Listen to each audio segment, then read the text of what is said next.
நாம் இப்போது கர்த்தருடைய வார்த்தைக்கு நேராய் கடந்து போவோம். யோவான் எழுதின சுவிசேஷம் 2ஆம் அதிகாரம் அதிலே 11வது வசனத்தை வாசிங்க. யோவான் எழுதின சுவிசேஷம் 2ஆம் அதிகாரம் 11வது வசனம்.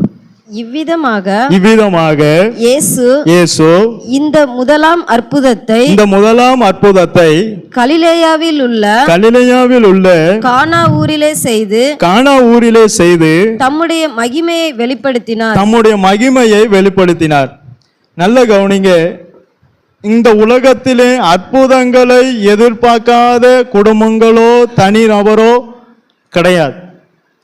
அப்ப இந்த உலகத்துல எல்லார் வாழ்க்கையிலுமே என்ன எதிர்பார்க்கும்? இயேசு எனக்கு ஒரு அற்புதம் செய்ய மாட்டாரான்னு எதிர்பார்க்கும்.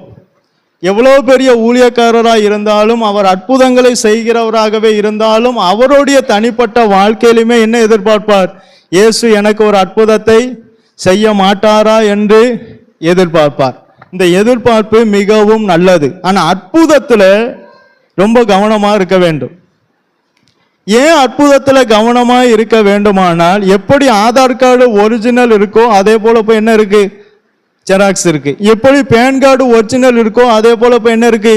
ஜெராக்ஸ் இருக்கு. இதே போலதான் எப்படி இயேசு அற்புதம் செய்வாரோ அதே போல சாத்தானாலையும் அற்புதம் செய்ய முடியும். நீங்க 2 தெசலோனிக்கேயர் 2ஆம் அதிகாரம் 9வது வசனத்தை வாசிங்க. 2 தெசலோனிக்கேயர் 2ஆம் அதிகாரம் 9வது வசனம். அந்த அக்கிரமக்காரனுடைய வருகை சாத்தானுடைய செயலின்படி சகல வல்லமையோடும் அடையாளங்களோடும் பொய்யான அற்புதங்களோடும். அப்ப சாத்தானாலே என்ன செய்ய முடியும்? அற்புதங்கள். அப்ப கர்த்தர் செய்கிற அற்புதத்துக்கும் சாத்தான் செய்கிற அற்புதத்துக்கும் வித்தியாசங்கள் உண்டு.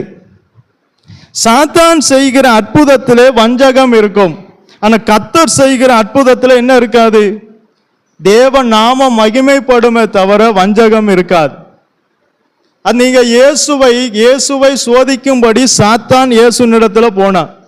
சாத்தான் இயேசுனிடத்துல போன உடனே இயேசுவை எங்க கூட்டு போனா?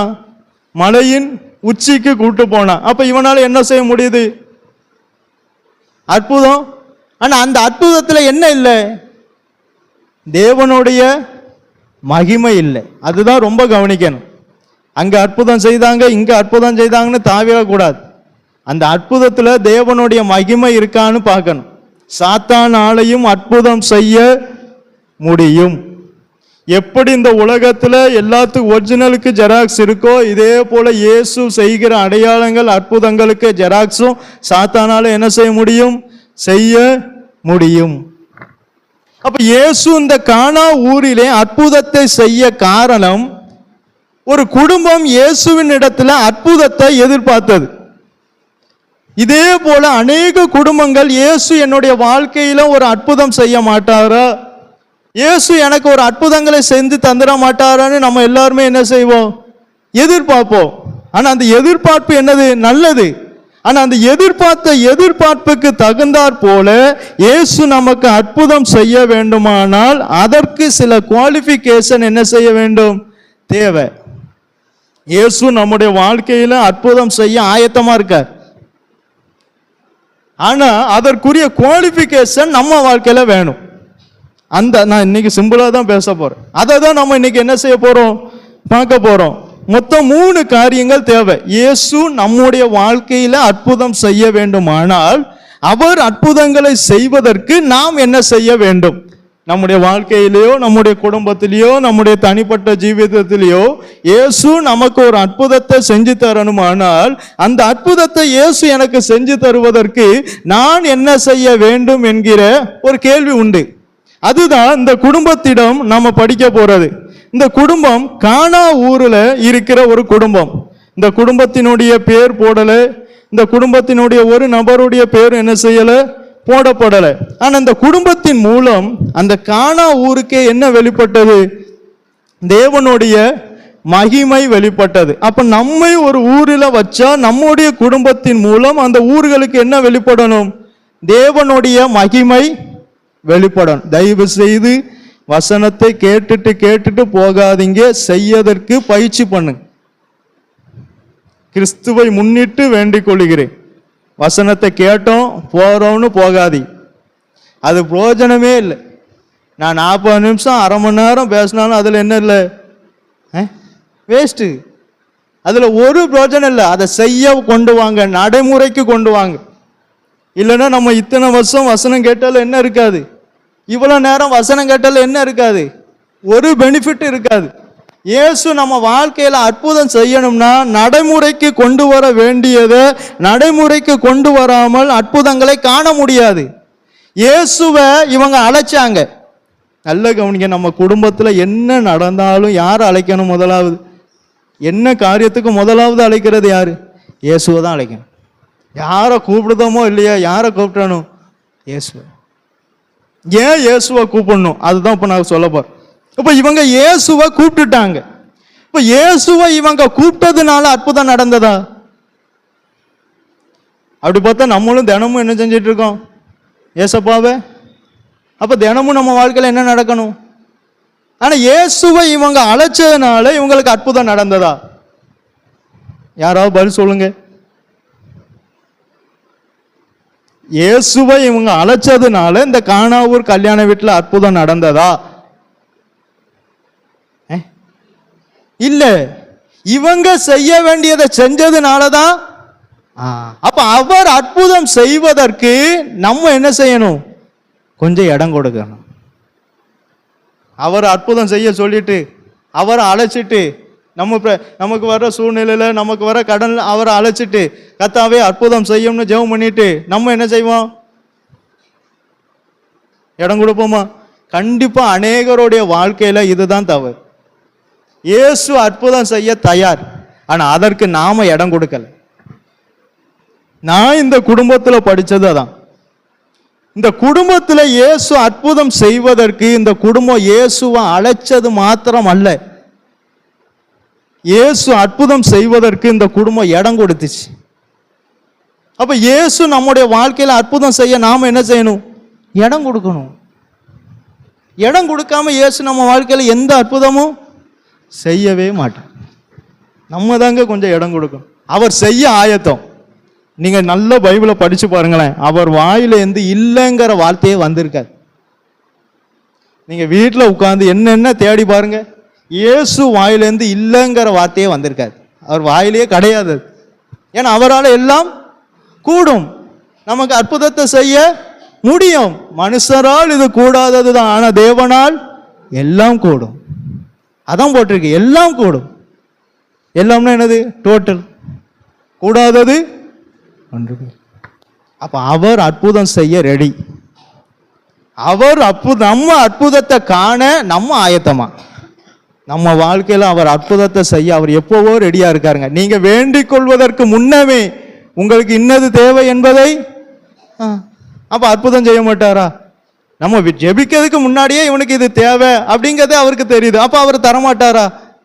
இப்ப எனக்கு ஒரு 50,000 தேவைன்னு நான் உதாரணமா ஜெபிக்கிறதுக்கு முன்னாடியே அவருக்கு தெரியுமா தெரியாதா? அவர் தரமாட்டாரா?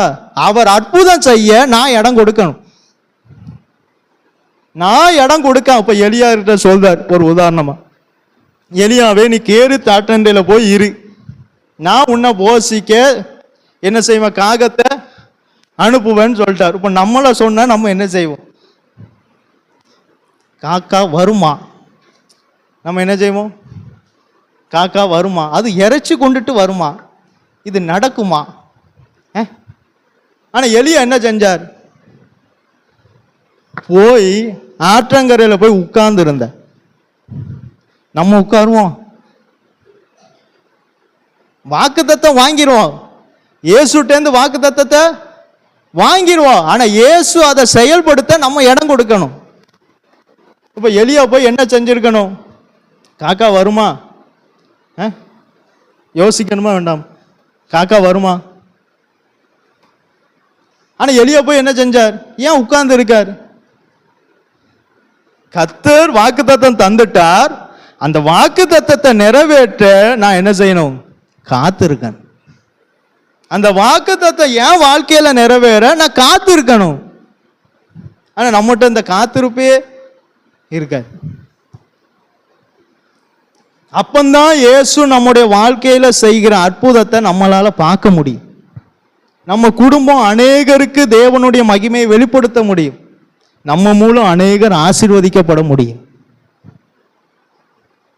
ஆனா இயேசு அற்புதம் செய்ய ஆயத்தம். அப்ப இந்த அற்புதத்தை இந்த குடும்பத்துல இயேசு செய்வதற்கு இந்த குடும்பம் அப்படி என்ன செஞ்சது? இயேசு எதிர்பார்க்கிற 3 காரியங்களை செஞ்சது. நீங்க வாசிங்க, யோவான் எழுதின சுவிசேஷம் 2ஆம் அதிகாரம் அதில் 5ஆம் வசனத்தை வாசிங்க. அவருடைய தாய் வேலைக்காரரை நோக்கி அவர் உங்களுக்கு என்ன சொல்லுகிறாரோ அதின்படி செய்யுங்கள் என்றார். அப்போ முதலாவது இந்த அற்புதத்தை எதிர்பார்க்கிற அந்த குடும்பத்திடம் இயேசு என்ன எதிர்பார்த்தார்? ஆனால் நான் சொல்லுகிற என்னுடைய வார்த்தைக்கு இவர்கள் செவி கொடுக்க வேண்டும் என்று எதிர்பார்த்தார்.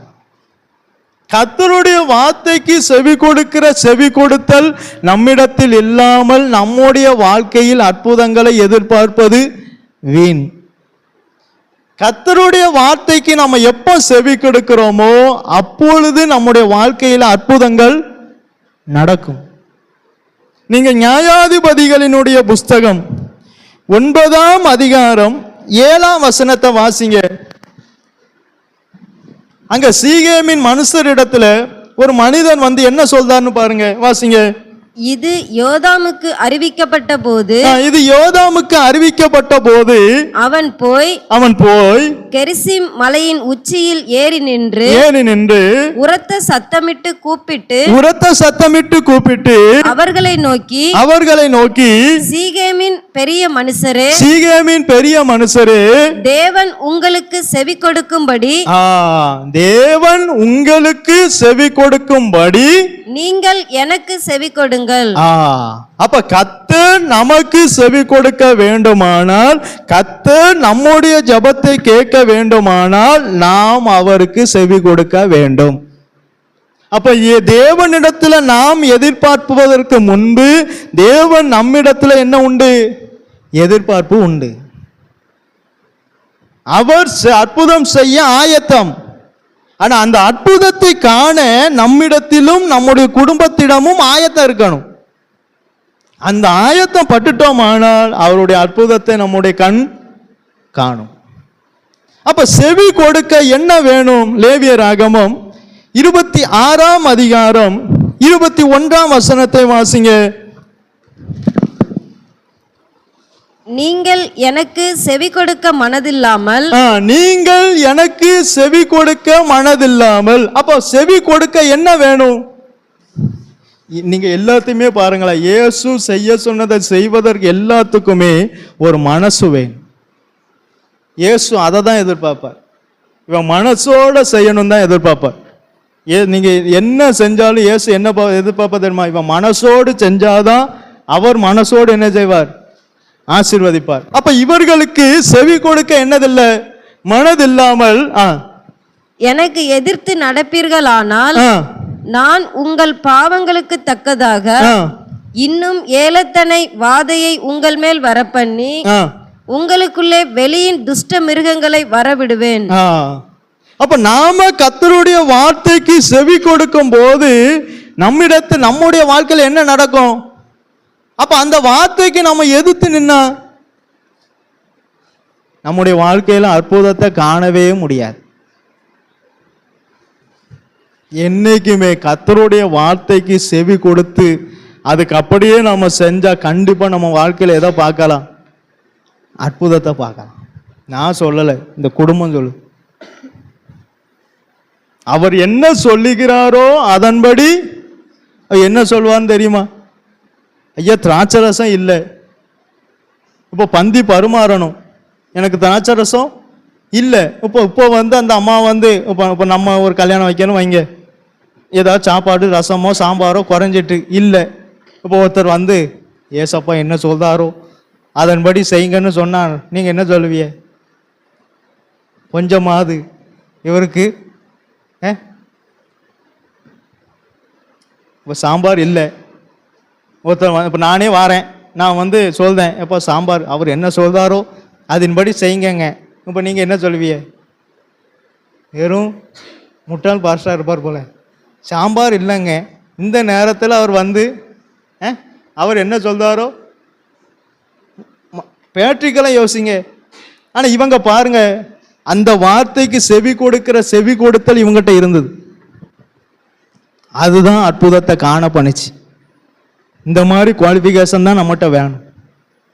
இதெல்லாம் இயற்கைக்கு அப்பாற்பட்டது. அப்படிப்பட்ட அற்புதங்களை இயேசுவால செய்ய முடியும்.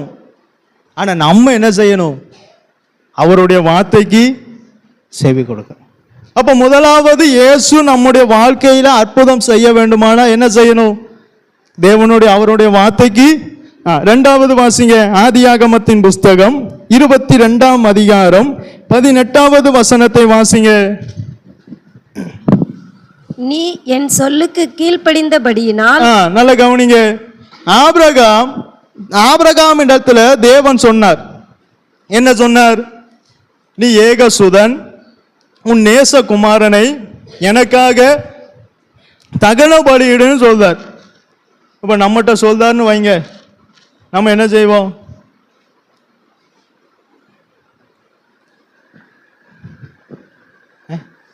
இயேசு வந்து இப்போ உன் நேசகுமாரனை எனக்காக தகன பலியிடு, ஊழியத்துக்கு விடுனா கூட நம்ம விட்டுடலாம். ஆனால் இயேசு என்ன சொல்றார்?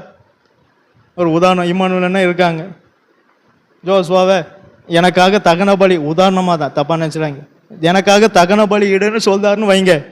இப்போ இம்மானுவேல் என்ன சொல்வார்? பிராக்டிக்கலா அது எப்படி முடியும்? தூங்கவே மாட்டார். ஆனா ஆபிரகாம பாருங்க, நீ என் சொல்லுக்கு. அப்ப கர்த்தருடைய வார்த்தைக்கு செவி கொடுக்கிற செவி கொடுத்தலும் வேணும், அந்த செவி கொடுக்கிற வார்த்தைக்கு கீழ்ப்படிதலும் வேணும். கீழ்ப்படிதல் நம்ம எப்போதுமே ஆசீர்வாதத்துக்கு நேராக தான் நடத்தும். ஏன் பாஸ்டர் நான் கீழ்ப்படியணும் அப்படின்னு கேட்டா, இயேசு கீழ்ப்படிந்தார். ஆதலால் கீழ்ப்படிதலுக்கு மாதிரி பாஸ்டரோ பிஷப்போ ரெவரண்டோ டாக்டரோ கிடையாது. இங்க இந்த பட்டத்திலையும் டாக்டரேட் பட்டம் உண்டு. இவங்கெல்லாம் கிடையாது. கீழ்ப்படிதலுக்கு மாதிரி யாரு? இயேசு. எல்லா குவாலிஃபிகேஷனுக்கும் மாதிரி இயேசு தான். அவன் கீழ்ப்படியிலையே, அவன் மாதிரி இல்லை. யார் மாதிரி? அவன் செய்யலையே, அவன் செய்யலை, யாரு செஞ்சா?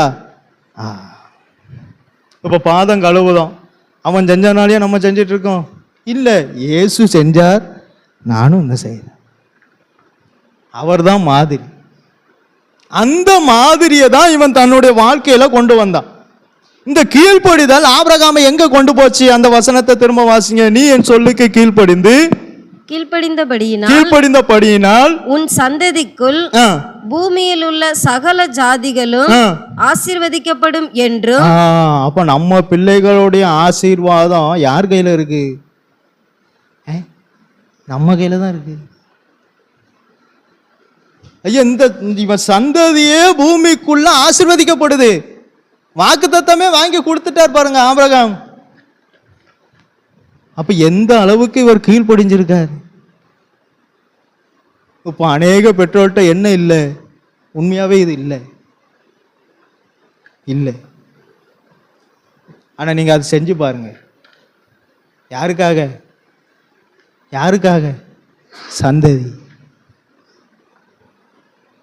சந்ததி ஆசீர்வதிக்கப்படுது. நீ என் சொல்லுக்கு செவி கொடுத்தலும் வேணும், கீழ்ப்படிதலும் வேணும். இதுக்கும் என்ன வேணும்? அப்போஸ்தலர் 7ஆம் அதிகாரம் 39ஆம் வசனத்தை வாசிங்க.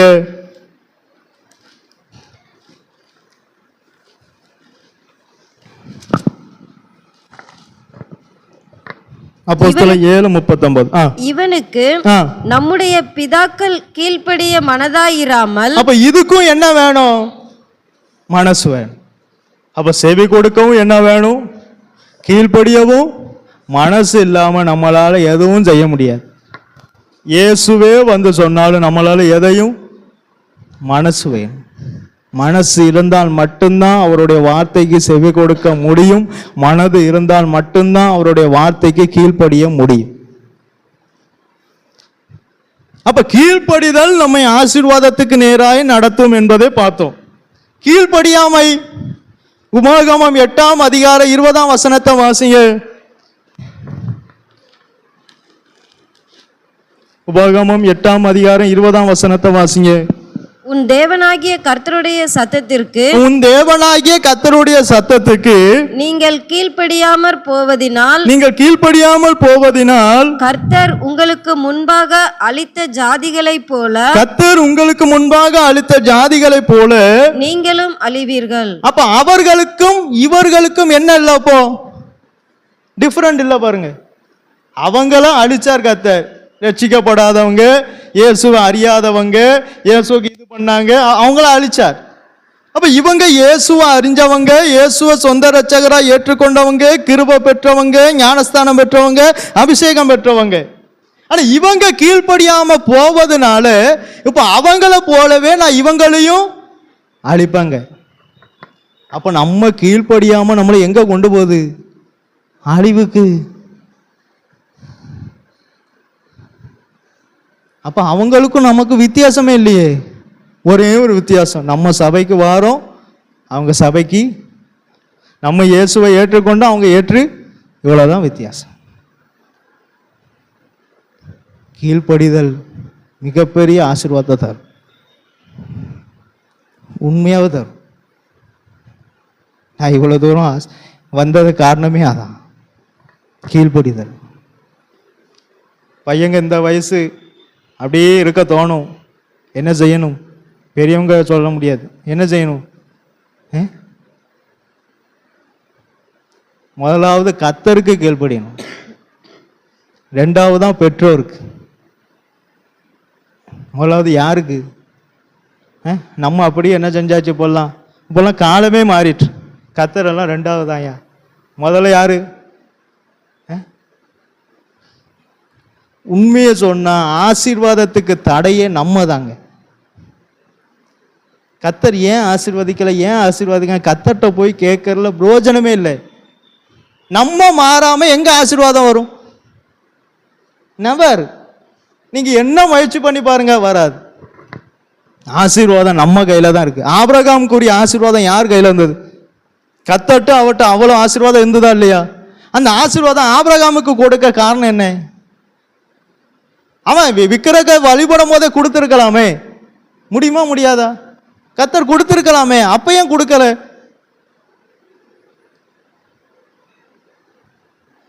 அவனுக்கு வேண்டிய ஆசீர்வாதம் அவன் கையில தான் இருக்கு.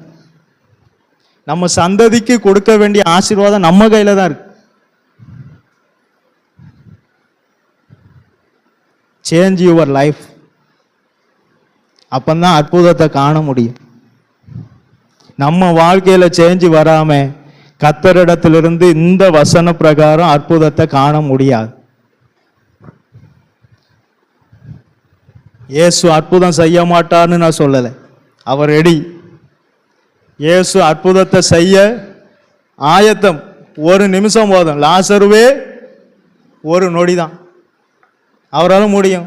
எத்தனை நாள் ஆனாலும் சரி, அத்தனை நாள் ஆன பிரேதத்தையும் வெளியே கொண்டு வர முடிஞ்சுதான் இல்லையா? அது எவ்வளவு பெரிய அற்புதம்! முடிஞ்சுதான் இல்லையா? முடியும். ஆனா அதுக்கு நம்ம என்ன செய்யணும்?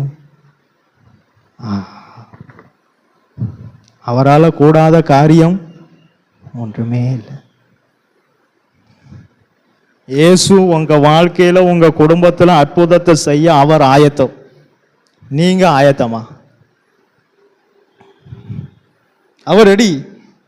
காற்றையும் காண மாட்டீர்கள், பள்ளங்கள், அவர் அற்புதத்தை செய்ய ரெடி. நம்ம ஆயத்தமா? அப்ப செவி கொடுக்கவும் என்ன வேணும்? அப்ப கீழ்ப்படிஞ்சா எங்களுக்கு என்ன பிரயோஜனம்? நீங்க எரேமியா 42:6 வாசிங்க. இவங்க ஏன் கீழ்ப்படிஞ்சாங்கன்னு பாருங்க. அப்ப உள்ள ஜனங்கள் பாருங்க, அது நன்மையானாலும் தீமையானாலும் சரி, நன்மையானாலும் தீமையானாலும் சரி, எங்கள் தேவனாகிய கர்த்தரின் சத்தத்துக்கு எங்கள் தேவனாகிய கர்த்தரின் சத்தத்துக்கு நாங்கள் கீழ்ப்படிவதினால் எங்களுக்கு நன்மை உண்டாகும்படி. யாருக்கு? பாஸ்டர் சொல்றதுனால கீழ்ப்படிய கூடாது. நான் கீழ்ப்படிஞ்சா எனக்கு நன்மை, அதனால நான் கீழ்ப்படியணும். கீழ்ப்படிஞ்சா யாருக்கு நன்மை? பாஸ்டருக்கா? பாஸ்டருக்கு என்ன கிடைக்கும் நீங்க சொல்லுங்க. அங்க வேதம் என்ன சொல்லுது? நாங்கள் கீழ்ப்படிவதினால் எங்களுக்கு நன்மை உண்டாகும்படி நாங்கள் உம்மை அனுப்புகிற எங்கள் தேவனாகிய கர்த்தருடைய சத்தத்துக்கு கீழ்ப்படிந்து நடப்போம் என்றார்கள். கீழ்ப்படியவில்லை என்னால் நமக்கு எந்த எண்ணம் இல்லையானால் நம்ம நன்மையே நாமளே என்ன செய்தோம்? தடை பண்ணோம். சில நன்மையும் கிருபையும் நம்மளை பின்தொடராம இருக்க காரணம் யார்? ஆனால் நாம் தான். கர்த்தர் என் வாழ்க்கையில் அற்புதத்தை செய்யலை, எப்படி செய்வார்? எப்படிங்க செய்வார்? நம்ம எடுத்தோன்னு பாருங்களேன், ஒன்று கர்த்தர்ட்ட போயிருவோம், இல்லைன்னா சாத்தான். என் வாழ்க்கையில் அற்புதத்தை நடக்கவே விட மாட்டுக்கான். கர்த்தர்ட்ட போனால் என்ன சொல்லுவோம்? இயேசு என் வாழ்க்கையில் அற்புதத்தை செய்யவே இல்லைமோ. இங்கே சாத்தான்ட்ட போனால் இயேசு என் வாழ்க்கையில், சாத்தான் என் வாழ்க்கையில் அற்புதத்தையே. இதுக்கு இடையில நம்ம தான் தடை. இயேசுவும் இல்லை, சாத்தானும் இல்லை, நம்ம தான். சேஞ்சிங் யுவர் லைஃப், நம்முடைய வாழ்க்கையில தான் சேஞ்சு வரணும். இந்த கானாவூர் கல்யாண வீட்டில் இயேசுவை கூப்பிட்டுட்டு இவங்க அமைதியே இல்லைங்க. இயேசு அற்புதத்தை செய்வ இவங்களை தங்களை மாற்றினாங்க. இதுவரைக்கும் யாரும் கொடுக்காத ரசத்தை இயேசு அந்த குடும்பத்துக்கு வேண்டி கொடுத்தார். யாருக்கும் செய்யாத அற்புதத்தை இயேசு நமக்கு செய்து தரணும். ஆனால் நம்ம கொஞ்சம் இடம் கொடுக்கணும். அந்த கிராமத்திலேயே யாருக்கும் செய்யாத அற்புதத்தை இந்த குடும்பத்துக்கு கர்த்தர் செஞ்சு கொடுத்தார். நமக்கு செய்ய மாட்டாரா? செய்வார். இந்த தேவன் நம்முடைய தேவன். இந்த தேவன் நம்முடைய தேவன். இன்னும் ஜீவிக்கிறார். இன்னும் அவர் அற்புதம் செஞ்சுட்டு தான் இருக்கார். ஆனா அந்த அற்புதத்தை ஏன் நம்மளால காண முடியல? என்ன செய்யல? செவி கொடுக்கல. நம்ம கையில தாங்க இருக்கு அற்புதமும் ஆசீர்வாதமும். அவர் ஆயத்தமா இருக்கார். அவர் எப்படி இருக்கார்? மூன்றாவது, இந்த குடும்பத்திலே அற்புதங்கள் நடைபெறுவதற்கு மூன்றாவது இந்த குடும்பம் என்ன செய்தது? 4ஆம் வசனத்தை வாசிங்க.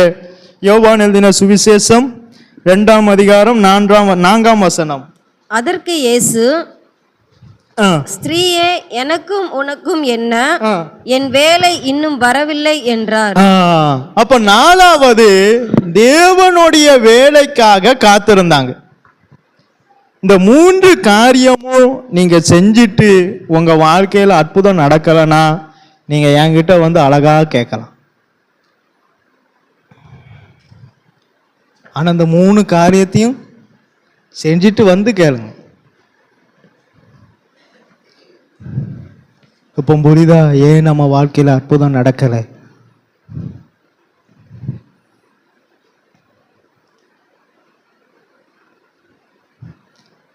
இந்த குடும்பத்துக்கு இக்கட்டான சூழ்நிலை, திராட்சரசம் உடனே வேணும்.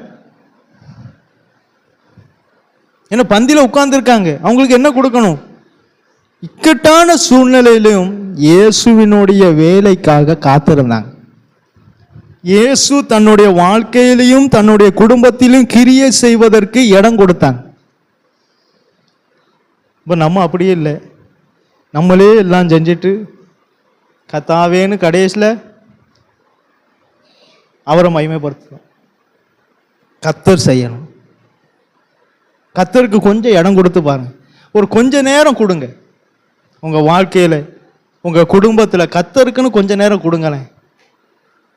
இந்த குடும்பம் கொடுத்துச்சிங்க, என் வேலை இன்னும் வரல, ஆனா நம்ம சூழ்நிலை பெருசு, இந்த குடும்பத்தினுடைய சூழ்நிலை ரொம்ப பெருசு. திராட்சை ரசம் கண்டிப்பா வேணும், அது உடனே வேணும். ஆனாலும் காத்திருந்தாங்க. கர்த்தருக்கு காத்திருக்கிறவர்களோ புது பலன் அடைந்து கழுகையிலே போல.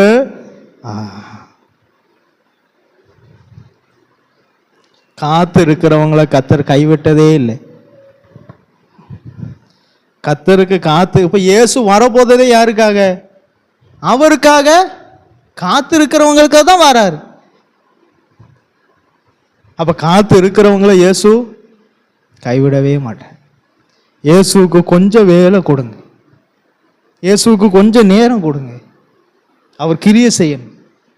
அவர் கிரியை செய்ய நம்ம இடம் கொடுக்காம நம்ம வாழ்க்கையில அற்புதத்தை பார்க்கவே முடியாதுங்க. நம்ம குடும்பத்தின் மூலம் நம்ம ஊருக்கே தேவ மகிமை வெளிப்பட வேண்டியது. நம்ம குடும்பத்தின் மூலம் நம்ம ஊரே தேவனுடைய மகிமையை காண வேண்டியது. நம்ம குடும்பத்தின் மூலம் ஊரே தேவன் மேல விசுவாசம் வைக்க வேண்டியது. ஆனா நம்ம குடும்பத்தால இன்னும் நம்ம ஊர்ல தேவ மகிமை தடைப்பட்டு நிக்கி. நம்ம குடும்பத்தால இன்னும் நம்ம ஊர்ல தேவனுடைய மகிமையை காண முடியல.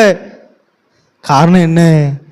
இன்னும் நம்ம செவி கொடுக்கல, இன்னும் நம்ம கீழ்ப்படியல, இன்னும் நம்ம அவர் கிரியை செய்ய இடம் கொடுக்கல. ஒரு குடும்பத்தை வச்சு ஒரு ஊருக்கே தேவ மகிமை வெளிப்பட்டுச்சு. அதன் பிறகுதான் சீசர்களே அவர் மேல என்ன செஞ்சாங்களாம்? விசுவாசம் வைக்காங்க. அப்ப நம்ம குடும்பத்துல ஒரு அற்புதம் நடந்தா எத்தனை குடும்பங்கள் அதை கண்டு இயேசுவை இன்னும் பிடிக்கும். நம்ம என்ன செய்வோம்? அந்த குடும்பத்தில் அற்புதம் நடந்துட்டா அவங்க நடந்துட்டு என் குடும்பம் தான் என்ன செய்யாது, அதெல்லாம் நடக்காது. ஆபிரகாம் வாழ்க்கையில் அற்புதம் நடக்கணும். ஆனால் அந்த அற்புதம் நடப்புவதற்கு ஆபிரகாம்கிட்ட சில காரியங்கள், அவன் விசுவாசித்தான், அவனுக்கு அது. எப்படி விசுவாசித்தான்? எந்த வேலையில விசுவாசித்தான்? கற்பம் செத்து போச்சு, எல்லாமே முடிஞ்சது. இந்த வேலையில யார் விசுவாசிப்பா? நீங்க சொல்லுங்க. நான் விசுவாசிப்பேன் பாஸ்டர்னு சொல்லுவேன், கை தூங்க. இந்த வேலையில நான் தேவன் மேல விசுவாசமா இருப்பேன், முடியாது. ஆனா ஆபிரகாம் வாக்குத்தத்தம் கொடுக்கும் போது சிரிச்சான். ஆனா அந்த வாக்குத்தத்தம் நிறைவேறுவதற்காக தன்னை மாற்றினான். இயேசு வார்த்தையை கொடுக்கும்போது நமக்கு அற்பமா தான் தெரியும், அலட்சியமா தான் தெரியும். நான் அநேகரை பார்த்துருக்கேன். ஆனா அது அவங்க நடைமுறைக்கு கொண்டு வரும்போது அவங்க வாழ்க்கையில அற்புதம் நடக்கும். வாக்கு தத்தத்தை வாங்கும்போது என்ன செஞ்சார் ஆபிரகாம்? என்ன செஞ்சார்? சிரிச்சாருங்க, நகைத்தார். ஆனா அந்த ஆபிரகாம் வாழ்க்கையில எப்போ அற்புதம் நடந்தது? எப்படி நடந்தது? அதான் ரோமன் 4ஆம் அதிகாரத்தில் எழுதியிருக்கார். நம்பிக்கைக்கு ஏதுவில்லாதிருந்தும் அவர் அதை நம்பிக்கையோட விசுவாசித்தார். அங்கதான் நீ விசுவாசித்தால் தேவனுடைய மகிமையை நீ காண்பாய். நம்ம விசுவாசித்தா நம்ம வாழ்க்கையில தேவனுடைய மகிமையை நம்ம காண முடியும். நமக்கு இயேசு மேல ஆழமா ஒரு விசுவாசம் வேணும். அங்கதான் தேவ மகிமையை வச்சிருப்பார். அங்கதான் என்ன வச்சிருப்பார்? விசுவாசத்துக்குள்ள என்ன இருக்கு? தேவனுடைய மகிமை இருக்கு. அதனால இந்த 3 காரியம் நீங்க செய்யுங்க, கேட்டுட்டு போகாதீங்க. போஜனமே இல்லை. நீங்க அற்புதத்தை காணணும், என் வாழ்க்கையில என் குடும்பத்துல அற்புதம் காணணும்னு நினைச்சீங்கன்னா இந்த 3ஐயும் செஞ்சு பாருங்க. அவர் ரெடி, அற்புதத்தை செய்ய அவர் ஆயத்தம். நம்ம தான் ஆயத்தம் இல்லை. நீங்க ஆயத்தமா இருந்தா சரி, அது எனக்கு தெரியாது. நம்ம தான் ஆயத்தமா இல்லை. 3 தாங்க, ஈஸியானது. நம்ம இந்த கர்த்தர் ஒரு வீட்டை கட்டி கொடுக்க சொன்னா நம்ம கட்டி கொடுத்துருவோமா மாட்டோமா? இப்ப ஏசப்பா வந்து எனக்கா ஒரு வீடை கட்டிதான் அப்படின்னு சொல்றார், நம்ம என்ன செய்வோம்? நீங்கள் வேற, எனக்கே இருக்க என்ன இல்லை, அவருக்கு எங்கே போய்? ஆனால் இயேசுவை பாருங்க, நமக்கு அதெல்லாம் கேட்டாரா? இந்த 3 ஈஸியான, இந்த 3 தாங்க செய்யணும். இந்த 3க்கு எந்த ஒரு விலையும் கொடுக்க வேண்டியதே இல்லை, 10 பைசா செலவு பண்ண வேண்டியதில்லை. ஆனால் இந்த 3 தான் நம்மளால என்ன செய்ய முடியல, செய்ய முடியல. அதனால தான் இயேசு சொன்னா, நீ எவ்வளவு பலி கொடுத்தாலும், நீ எவ்வளவு சர்வாங்க தகன பலியை செலுத்தினாலும், செவி கொடுத்தலும் கீழ்ப்படிதலும் இல்லையானால் அது பிரயோஜனமற்றது. 10 கோடி கூட நம்ம கொடுத்துருவோம், ஆனால் சின்ன காரியத்தை இயேசுக்காக, ஆனால் அங்கே தான் அவர் அற்புதத்தை வச்சிருப்பார். ஏன்னா அவருக்கு தெரியும் சவுலால எவ்வளவு பலினாலும் செலுத்த முடியும், ஆனா அதுல நான் பிரியப்படலை. அவன் ஒரே ஒரு காரியம் செய்யணும், அதுல தான் அவனுக்கு வேண்டிய ஆசீர்வாதத்தை வச்சிருந்தார். ஏன்னா அவன் ராஜா, அவன் எவ்வளவு பலி என்ன செஞ்சிருவான், செலுத்திடுவான். ஆனா இயேசு அதுல என்ன செய்யல, பிரியப்படல். நம்மகிட்ட தாங்க எதிர்பார்க்கார். அவர் நம்முடைய பணத்தையோ நம்முடைய பேர் புகழையோ நம்மகிட்ட தான் எதிர்பார்ப்பு இருக்கு. யார்கிட்ட? சவுலிடத்துல தான் இருக்கு. அவன் அதை அன்னைக்கு செஞ்சிருந்தான்னா அவனை கர்த்தர் என்ன செஞ்சிருப்பார், நல்லா ஆசீர்வச்சிருப்பார். அவன் ஆசீர்வாதத்துக்கு தடை யாரு? அவன் தான். ஜெபிப்போம். நல்ல பிதாவே, உம்மை துதிக்கிறோம் கர்த்தாவே. எதற்குமே தகுதி இல்லாத எங்களை உம்முடைய சந்நிதியை கூட்டி சேர்த்த தயவுக்காய் உம்மை ஸ்தோத்திரம் அப்பா. நீர் எனக்கு கொடுத்த வார்த்தையை நான் அவர்களுக்கு அப்படியே கொடுத்தேன் கர்த்தாவே. அதெல்லாம் நான் பூமியிலே உம்மை மகிமைப்படுத்தினேன், இன்னமும் மகிமைப்படுத்த கிருபைதாரும் கர்த்தாவே. வந்த ஒவ்வொருவரையும் நீர் ஆசீர்வதியும் கர்த்தாவே. இவர்கள் வசனத்தை கேட்டது மாத்திரம் அல்ல அப்பா கர்த்தாவே, அதை நடைமுறைக்கு கொண்டு வந்து இவர்களுடைய வாழ்க்கையில இவர்கள் அற்புதங்களை காண கர்த்தாவே நீர் கிருபை செய்ய போகிற கிருபைக்காய் உம்மை ஸ்தோத்திரம். உம்முடைய நாம மாத்திரம் மகிமைப்படட்டும். இயேசுவின் நாமத்தினால் ஜெபங்கேளும் ஜீவனுள்ள நல்ல பிதா. ஆமென். என் ஆத்துமாவே கர்த்தரை சோத்தரி, என் முழு உள்ளமே என் ஆத்துமாவே கர்த்தரை சோத்தரி, கர்த்தர் செய்த சகல உபகாரங்களையும் மறவாதே. ஆமென். கர்த்தராகிய இயேசு கிறிஸ்துவினுடைய கிருபையும் பிதாவாகிய தேவனுடைய அன்பும் பரிசுத்த ஆவியானவருடைய ஐக்கியம் இன்றும் என்றும் எப்போதும் அவர் வருகை வரை நாம் அனைவரோடு கூட இருப்பதாக. ஆமென். ஜெய கிறிஸ்து.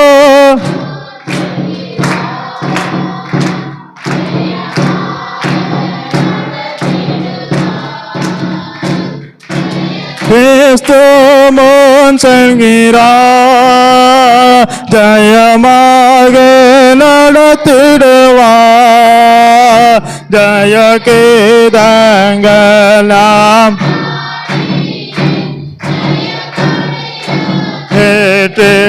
ஏற்றிடுவார். ஜெயம் அல்லேலூயா நாமத்துக்கு, ஜெயம் அல்லேலூயா அவன் நாமத்துக்கு.